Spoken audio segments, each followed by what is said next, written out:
lap ya kamediap jongka aktris Paunam ke South Korea ke Kim Siron kabala peniap ya ladi hajing sa jongka hi.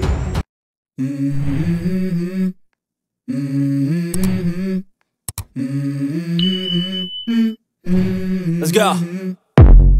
Kajik klub no klem patai por jongka ni ke aktris Paunam no South Korea ke Kim Siron kala penkin det ya barok kawai kari South Korea. Kane ka aktris ka badang arp South Nam Karta katkum ka jingya tu ki pulit jong ka sidong jong ka nong ba Seoul jong ka South Korea bat ka Yonhap News Agency kila ong ba ka jingyap jong kane ka aktris ka day ka ba penyap hi yalade. Kane ka aktris ka bala Paunam ba South Korea naka benta ki benta jong ka film jong ka film Demand from Nowhere bat ka Denevor. Lalap ya kate ka aktris bakala penyap ya ladi hakasmi ublay haka yingsa jongka hapo kanong ba Seoul jongka South Korea.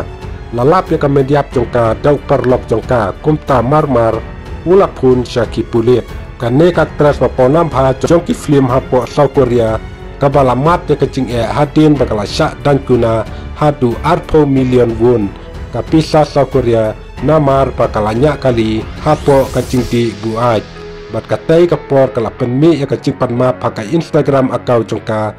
dah kabaong don kanu kadau nabenta kani kacing jia kabasusi hendrai deitang kacing bakla